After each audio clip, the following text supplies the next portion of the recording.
버려진 고물 자전거가 있었는데 예술가 한 사람이 길을 가다가 그 자전거를 발견하고 안장과 손잡이를 떼어냈습니다. 그것을 자기 집으로 가져가서 안장과 손잡이를 거꾸로 붙였어요. 그리고 그 이름을 황소몰이라고 불렀습니다.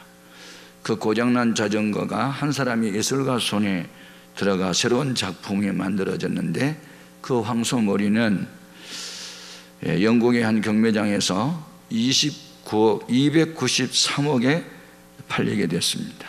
그 작품을 만든 사람은 20세기의 천재 화가 피카소였습니다.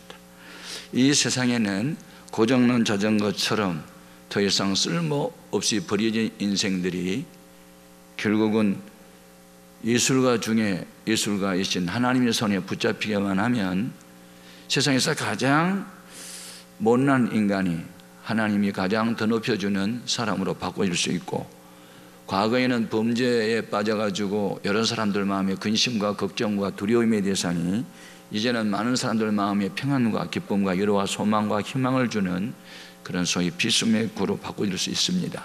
이게 기독교의 본질이고 기독교의 의미고 가치고 목적입니다. 만일 예수를 믿어도 변화가 없다, 그 사람 예수 믿는 거 아닙니다. 교회 다니는 사람입니다. 네. 지금 교회 안에 불신자가 많습니다. 여전히 변화가 일어나지 않은 사람.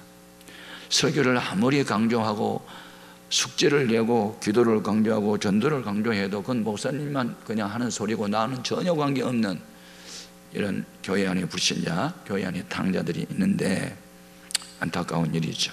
그런데 그런 사람들만 있으면 어떻게 교회가 부흥되겠어요?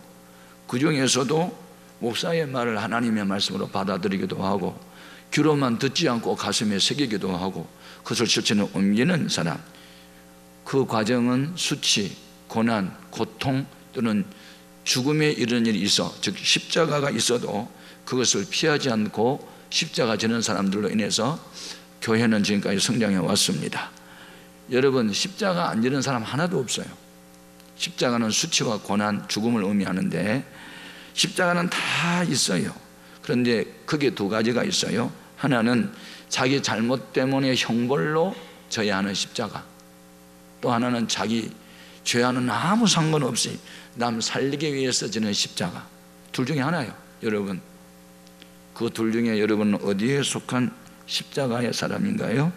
예수님이 십자가에 못 박혀 돌아가실 때 양 옆에 두 살인 강도도 십자가에 못 박혀 죽었어요. 그들이 지은 죄에 대한 형벌로 십자가 진 거고, 중앙에서 죽어가셨던 주님은 죄가 없으시니까 벌을 받을 이유가 없는데 여러분의 죄와 나의 죄를 담당하기 위해서 대신 형벌을 받고 죽은 거예요.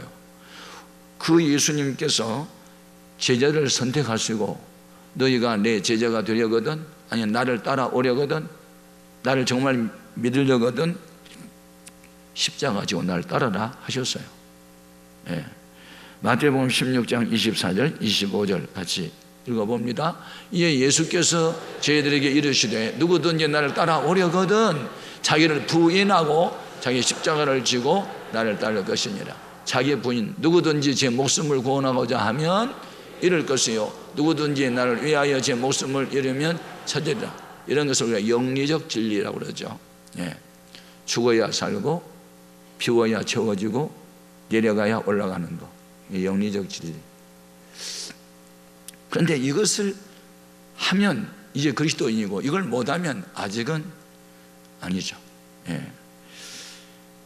그래서 기독교의 핵심 교리는 십자가, 예수님이신 십자가는 그리스도인의 핵심 가치, 가장 중요한 사상, 이런 가치와 사상과 십자가 중심의 신앙생활을 해야 나도 살고 남도 살리고, 이게 비밀인데 나만 살려고 하기 때문에 옆에 사람들이 힘들고, 옆에 사람들을 힘들게 하는 것은 십자가의 원수가 되기 때문에 여러분은 기독교의 본질인 십자가로 다시 돌아가야 될 줄로 믿습니다.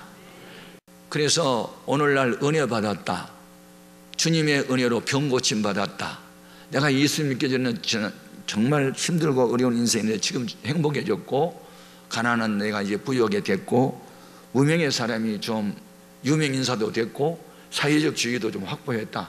그걸 이제 복이라고 생각합니다. 그걸 예수 믿고. 그것도 복 중에 하나인데 진정한 복은 아니에요. 진정한 복은 십자가를 지고 주를 따르는 게 복이에요.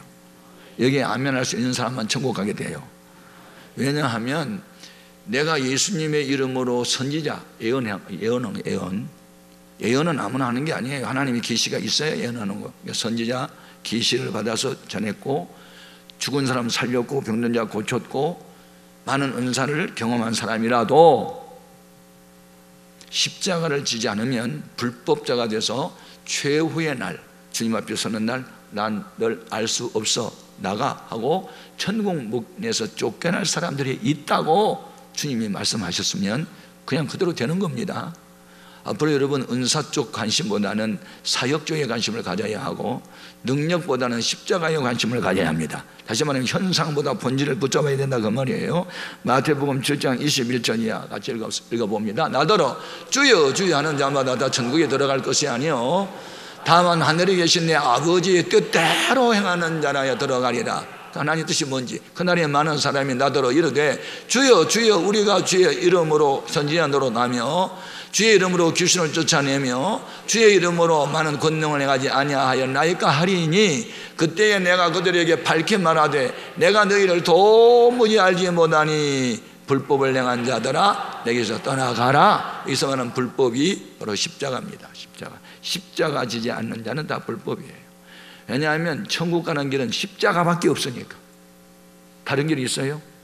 십자가는 하늘과 땅을 이어놓는 다리고 유일한 천국 가는 길입니다. 그래서 십자가를 붙들어야 천국 갑니다. 예수님은 십자가를 지심으로 끊어진 다리를 이어놓았어요. 십자가가 천국 가는 길이에요. 아멘입니까? 십자가, 자기 부인, 남을 위해서 자기 희생하는 것, 이것 없이는 그리스도를 닮은 사람도 아니고 예수 사람이 아니다. 그래서 오늘날 은혜 받은 사람 많고 복 받은 사람 많은데, 기적을 경험한 사람 많은데 십자가 지는 사람은 적다는 거예요. 그런데 그 적은 소수의 십자가 지는 사람들이 역사의 주역이 되고 복의 근원이 되고 평화의 도구가 되고 의의 변기가 돼서 그분들이 있기 때문에 교회가 교회다울 수 있고, 무너져 가던 교회가 일어날 수가 있고, 멸망의 도성이 다시 일어날 수가 있으니 우리는 평생 자랑을 십자가로 해야 됩니다. 우리의 신앙의 중심을 십자가에서 벗어나지 않게 해야 됩니다. 자, 오늘 본문 말씀의 내용은 이런 겁니다. 역사적으로는 예수님께서 나이가 33살 됐을 때, 그때 이제 그해 6월절이었습니다. 6월절은 우리나라의 광복절과 같습니다. 430년 동안 이집트에서 노예 생활하던 이스라엘 백성이 어린 양의 피로 해방받은 날을 그날 6월절이라고 합니다. 6월, 뛰어넘다 하는 뜻이거든요. 한문이죠, 한문. 그래서 영어로 말하면 패스 오버, 뛰어넘었다, 넘었다. 그래서 하나님의 진노의 심판이 어린 양의 피가 있는 이스라엘 집마다 뛰어넘었고, 어린 양의 피가 없는 애굽 사람들이 집에 가는 죽음의 사자가 가서 심판을 내서 장자가 죽었다. 그것은 상징적이었죠. 앞으로 어린 양 예수의 피를 믿는 자는 구원받을 것이고 믿지 않는 사람은 심판받는다는 것을 예표로, 상징으로, 심볼로 미리 보여준 것입니다. 그래서 6월절이 됐는데, 그때가 되면은 동서사방에서 예루살렘으로 모입니다. 하나님 앞에 제사를 지내려고. 그리고 광복절 기념 행사에 모이는 거예요. 그때에는 디아스포라, 유태인으로서 세계 각처에 흩어져 있던 사람들도 다 고국으로 돌아왔어요. 그 중에 저 구레네는 아프리카에 있습니다. 구레네, 아프리카에서 살던 유태인도 온 거예요. 수리아, 각 이집트, 세계 각국에 흩어져 살던 유대인들이 다 모였어요. 16개국, 17개국에서 살던 사람이 다 모여요. 그래서 6월절이 되면 예루살렘에 막 인산인해로 사람이 구름처럼 몰려오는 거예요. 바로 그때 예수님이 십자가에 못 박히게 된 거예요.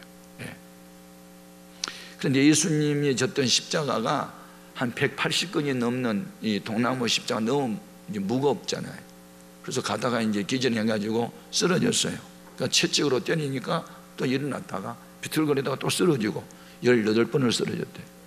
더 이상이 못 일어나는 거예요.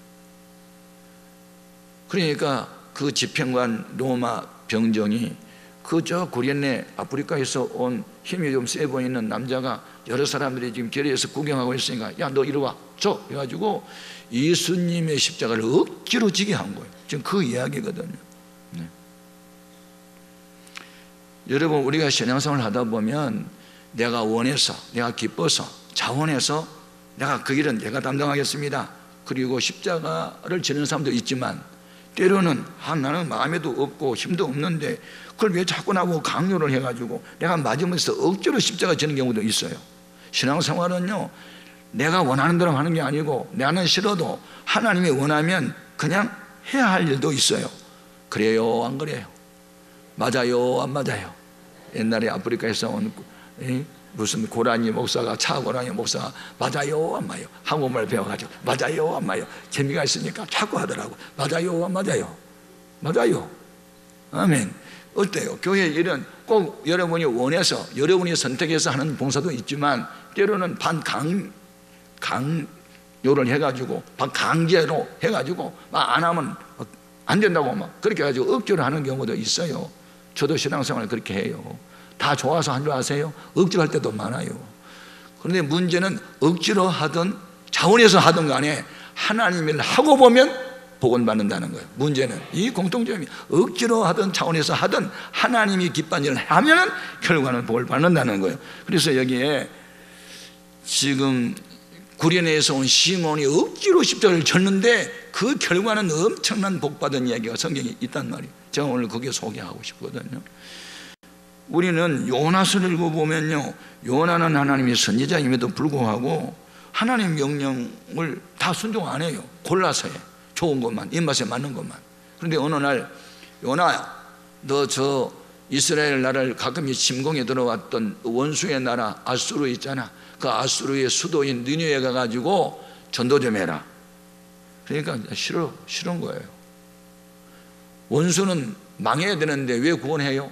하나님께 반항은 못했지만 자기 생각에 그러니까 가기 싫은 거예요. 자꾸 하는 말씀만 하니까 모르겠다고 도망을 가잖아요. 그래서 니느웨의 반대 방향 다시스로 가는 배를 타잖아요. 그런데 그 배가 순항을 못해요. 하나님이 광풍을 대적하니 강한 바람이 불고 파도가 크게 일어나서 배에 타고 있던 사람들이 배를 가볍게 하기 위해서 배에 실었던 화물을 다 바다에 던져요. 그래도 풍랑이 그치지 않아요. 그러니까 누군가가 이렇게 이야기해요. 아마도 이 배에는 하나님의 말씀을 거역하는 죄인이 하나 있는 것가 보다. 그가 누구냐? 그래서 제비를 뽑았는데 아미떼의 아들 요나가 당첨이 되는 거예요. 당신 누구냐? 당신 뭐하러 하는 사람이야? 나 하나님 교회의 목사요. 아니 목사가 왜 하나님 말씀 불순종하냐? 당신 죽어볼래? 그래가지고 요나를 들어가지고 바다에 던졌더니 광풍이 끝났다는 거예요. 여러분 사명자가 하나님의 일꾼으로 부름을 받은 사람들이 자기 입맛에 안 맞고 마음에 안 든다고 도망가거나 반항하거나 곁길로 가면 하나님은 가만두지 않아요. 예. 풍랑을 일어나게 해요.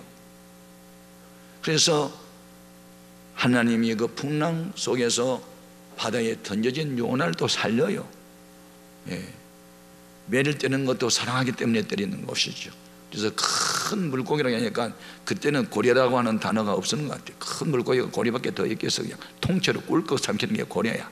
고래가 꿀꺽 삼켰는데 아이고 고래 뱃속에 들어간 요나가 사람 살려 나 살려 하고 그냥 움켜쥐고 부러지니까 얼마나 고래가 속이 그냥 아프겠어. 그러니까 나 살려. 그리고 고래가 도망가다 보니까는 니느웨 바다까지 갔어. 그래가지고 아시리아 바다 앞에 가서 니느웨 모래성에다 팍 토해냈어. 그리고 3일 만에 깨어났어. 예, 그때 그는 고래 뱃속에서 회개하잖아요. 어리석은 자는 하나님께 선한 것을 갚지 못하고 이렇게 됐으니 음부가 어떻게 하는 게 감사하리까? 내가 음부까지 내려갔습니다. 잘못했으면 나랬더니 하나님이 토해내게 해가지고 그래서 그는 억지로 십자가를 져요. 하기 싫은데도 40일이 지나면 니느웨 성에 망한다 그거 외치라고 하니까 억지로 한 거예요. 억지로. 여러분, 교회 일을 꼭 좋아서만 하겠습니까? 지금 어린아이들은요, 믿음이 어린 사람들은 자기가 좋아하는 것만 해요. 근데 믿음이 성숙한 사람은 싫어도 해야 합니다. 아멘입니까? 어느 때까지 어린아이 노릇만 하렵니까? 여러분이 좋아하는 대로만 왜 신앙생활 합니까? 주님이 원하면 나는 힘이 들고 어려워도 그 길을 가야 십자가 길이죠. 그래서 억지로 십자가를 요나가 졌어요. 40일이 지나면 이 성 망한다 그리고 외쳐요. 그랬더니 어떤 일이 벌어지죠? 신앙생활은요, 여러분의 생각대로 하는 게 말고 하나님의 말씀대로 해야 돼요. 그러면 결과는 기적이 나타나요. 아니, 망한다는 말을 하면 저놈 자식이 어디서 나타난 자식인데 우리 성을 망한다고 그래, 저거 때려잡아 죽이자, 그럴 수도 있는데 그냥 외쳤더니 왕으로부터 서면이니까 전부 다 가슴을 치고 회개를 하고 금식을 해요. 자, 요나서 3장 4절 이와 같이요. 요나가 그 성읍에 들어가서 하루 동안 다니며 외쳐 이르되 40일이 지나면 니느웨가 무너지리라 하였더니 니느웨 사람들이 하나님을 믿고 금식을 선포하고 높고 낮은 자를 막론하고 굵은 베옷을 입은지라 그 일이 니느웨 왕에게 들림에 왕이 보좌에서 일어나 왕복을 벗고 굵은 베옷을 입고 최후에 앉으니라. 왕과 그 대신들이 조서를 내려 니느웨에 선포하여 이르되 사람이나 짐승이나 소 떼나 양 떼나 아무것도 입에 대지 말지니 곧 먹지도 말 것이요 물도 마시지 말 것이라며 사람들이든지 짐승이든지 다 굵은 베옷을 입을 것이요 힘써 하나님께 부르짖을 것이며 각기 악한 길과 손으로 향한 강보에서 떠날 것이라. 저기 죄 없는 짐승까지도 금식을 했어요. 가축들까지. 나 성경에 이 소나 양도 금식했다는 말은 이게 처음 들었어. 아니, 성경을 보니까 별거 다 있어. 아니, 짐승까지도 금식을 시켰대. 그리고 사람이 베옷을 입은 거 있는데 짐승도 베옷을 입혔대. 베옷은 상복. 사람들이 어이구 할 때 입은 옷. 가슴을 쥐고 회개하는지 짐승까지도 회개를 시켜. 짐승이 무슨 죄가 있다고. 여러분, 이런 운동이, 회개 운동이 일어난 것은 순종할 때 가능했다. 억지로라도 십자가 지고 보면 자기도 살고 남도 산다는 거예요. 아멘. 그래서 오늘 우리는 일은 하나님이 행하시고 우리가 할 것은 두 가지밖에 없는데 하나는 기도고 하나는 순종이다. 두 가지만 잘하면 신앙생활 잘하는 거예요. 똑똑이 잘난이 되지 말고 우리는 두 가지 잘합시다. 성경 많이 읽고 기도 많이 하고 순종 잘하고. 그런데 기도를 하되 말씀에 의한 기도를 하고 순종하자. 예레미야 33장. 그러면 어떻게 하나님 하시는지 보겠습니다. 이를 행하시는 여호와 그것을 만들며 성취하시는 여호와 그의 이름을 여호와라 하는 이가 이와 같이 이르시되 너는 내게 부르짖으라 내가 내게 응답하겠고 내가 알지 못하는 크고 은밀한 일을 내게 보이리라. 요나가 사람들이 회개할 줄 알았겠어요? 저 강팍한 인간들 아무리 외쳐도 예수 안 믿겠지, 하나님 안 믿겠지, 그런 부정적인 생각이 있었던 거예요. 그런데 알지 못하는 크고 비밀한 인간의 이성과 지성과 과학적으로는 감히 상상도 할 수 없는 일들을 하나님 행하신다는 거예요. 언제? 우리가 부르짖어 기도할 때, 순종할 때. 아멘. 그런데 이 구레네 시몬에 대한 얘기를 하는데, 구레네 시몬이 억지로 십자가를 졌는데 그와 그 아내와 그 후손들이 복받은 이야기를 성경에서 찾아볼 수 있습니다. 여러분, 구레네 시몬의 아내를 가리켜 사도 바울이, 그리고 그 구레네 시몬의 아들이 있어요. 루포의 어머니가 바로 내 어머니라고 바울이 말을 해요. 바울이 어떤 사람인데 자기는 육신의 부모를 한 번도 도입시킨 일이 없어요. 믿음의 어머니만을 이야기해요. 루포가 누구냐면 구레네 시몬의 아들, 억지로 십자가 졌던 그 아버지의 아들의 어머니가 내 어머니다. 다시 말하면 구레네 시몬의 아내가 내 어머니다, 이렇게 말을 하는 거예요. 로마서 16장 13절 거기 보면 루포의 어머니가 곧 내 어머니다 하는 말이 나와요. 루포의 어머니가 곧 내 어머니다. 그러면 왜 구레네 시몬의 아내를 바울은 내 어머니라고 말을 했을까? 성경에는 기록되지 않았어요. 그런데 역사학자들이 조사해 보니까 사도 바울이 다메섹 도상에서 대낮에 주님을 만나잖아요. 햇빛보다 더 밝은 빛이 비쳤지요. 그때 눈이 멀어서 앞이 안 보였죠. 3일 금식했죠. 보호식하고 그가 새 힘을 얻고 음식을 먹고 건강한 과정이 나와요. 그때 루포의 어머니, 바로 여기 구린의 시몬의 아내가 친자식처럼 돌봐준 거예요. 친자식처럼. 여러분, 어머니는 어떤 분이에요? 어머니는 나를 낳아주셨거나 길러주셨거나 진정한 사랑으로 나를 대해주신 분이 어머니예요. 자식 문제라면 부모가 죽음도 내놓아요. 어머니는요. 그래서 여자는 약하나 어머니는 강하다 그러잖아요. 이 바울이 어머니라고 말할 정도는요, 이 루포의 어머니 구린의 시몬의 아내가 바울을 위해서 얼마나 희생적으로 도왔는지를 알 수 있어요. 한마디로. 저도 믿음의 어머니가 있어요. 내가 합병증으로 죽음의 문턱을 드나들 때 이 노명옥이라는 전도사님이 저 위에서 일주일 철야했다니까요. 3일을 금식하고 그분의 중보기도 때문에 내가 성령 받고 거듭나고 병고침 받은 거예요. 그 믿음의 어머니가 있어서. 이 사울이 앞을 보지 못하고 단식을 하고 있을 때 루포의 어머니 구린의 시몬의 아내가 친어머니처럼 돌봐줬다니까요. 그걸 평생에 못 잊는 거예요. 사람은요, 어려움을 당할 때 도움받으면 평생 못 잊습니다.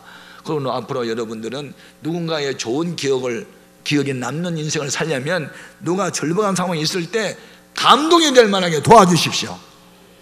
그럼 주님이 여러분을 도와주실 줄 믿습니다. 아멘. 네, 마가복음 15장 21절 말씀을 보면 그 구린의 시몬의 두 아들 이름이 나옵니다. 알렉산더와 루포. 제 루포는 누구냐면 구린의 시몬, 예수님의 십자가를 억지로 졌던 사람의 아들, 둘째 아들. 근데 그 루포의 어머니가 누구? 구린의 시몬의 아내. 그가 내 어머니라고 바울이 말을 하고 있단 말이죠. 예.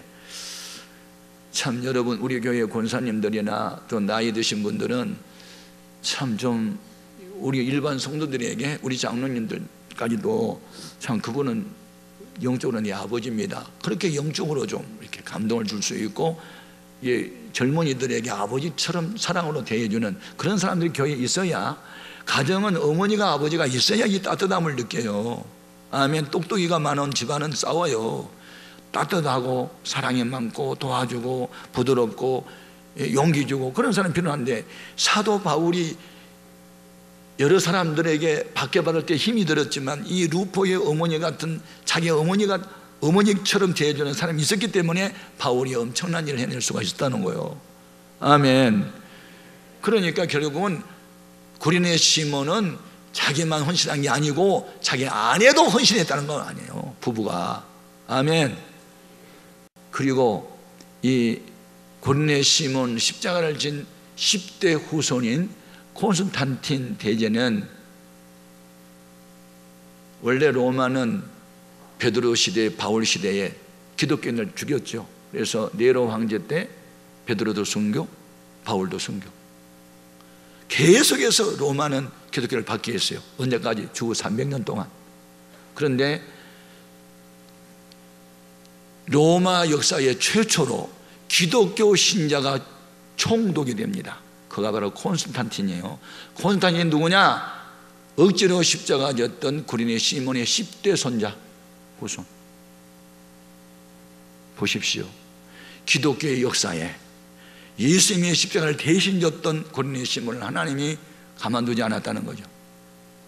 후손 만대까지, 그 후손까지 역사를 빛낸 인물들이 나오게 했으니, 부모가 심으면 후손이라도 거두게 하신 하나님, 우리는 이것을 믿기 때문에 사람들이 안 알아주고 지금은 내가 상처되고 너무 억울한 것 같아도 때가 되면 하나님은 눈물로 심은 씨앗들을 기쁨의 단을 거두게 할 것이니, 우리 안수 집사님들과 모든 성도들이 교회 일에 헌신을 하되, 때로는 기쁨으로 자원해서 할 수도 있지만 때로는 마지못해서 억지로라도 하게 되면 하나님이 기뻐하는 일에 동참하는 사람들을 복 준다는 겁니다. 이 땅에서 잘 되는 복이 아니라 하나님이 알아주는 자, 하나님 일에 참여하는 자, 하나님이 기뻐하는 일을 하는 것, 그 자체가 복인 것이니 여러분에게 그 같은 은혜가 있기를 주님의 이름으로 축복합니다.